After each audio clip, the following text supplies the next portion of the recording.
Telangana budget 2025 PRS working president KTR తీవ్ర విమర్శలు గుప్పించారు. రేవంత్ రెడ్డి రంకెలు వేయడం కాదు, బడ్జెట్ అంకెలు ఎటుపోయాయి, ఆకాశం నుంచి పాతాళానికి బడ్జెట్ పోతుంది. పరిపాలన చేతకాని ప్రభుత్వం కాంగ్రెస్ మహిళలు, వృద్ధులకు ఇచ్చిన హామీలను బడ్జెట్లో ప్రస్తావించలేదు.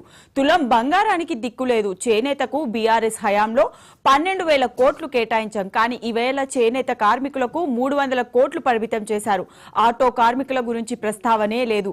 యాదవ సోదరుల ప్రసక్తి లేదు. వైన్ షాపుల్లో 25% రిజర్వేషన్ గౌడన్నలకు ఇస్తామని హామీ ఇచ్చారు. అది కనిపించడం లేదు. చివరకు దళిత సోదరులను మోసం చేశారని కేటీఆర్ విమర్శించారు.